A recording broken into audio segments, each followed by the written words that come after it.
Woohoo! So I am all of a 64th off. I finished them as a 64th.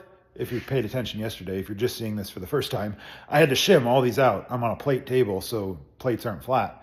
Anyway, diagonal from this corner to that corner over there, I'm off a 64th, which isn't a lot. It's about 15 thousandths or 0.4 millimeters. I'm going to split that in half though, and I'll show you how I'm going to do that. So yesterday I had this row down and flat, and I said I was going to put this row down and flat and make them level with each other, which I was then corrected on that's incorrect. So apparently I was supposed to say they're both flat and on the same plane. I think. Maybe I got that right. Maybe I didn't. I don't know. Anyway, I did that.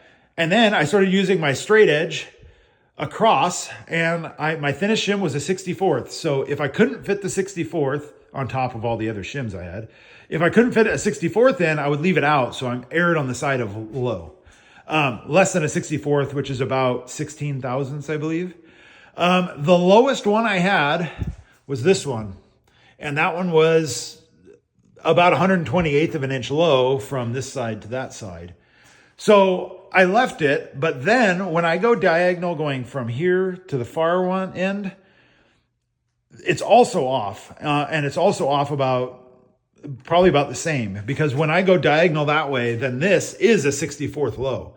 So obviously I have a discrepancy in the corners being high and then this being low, and combine that all together and you end up with a 64th low. You basically chase your tail on this until you just get with a number you're satisfied with.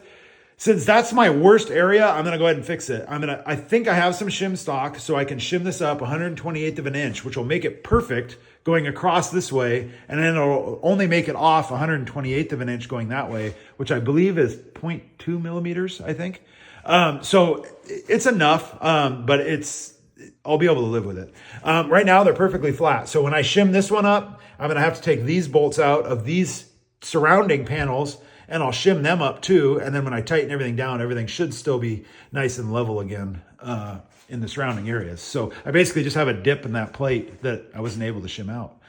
Next, I do have one more project to do. I'm mounting my table saw permanently to it. It's iron, and basically they're all going to be on the same plane, and I may actually go through and drill it so that I can keep my grid going out. It's too narrow. I'm going to remove all the sheet metal from it.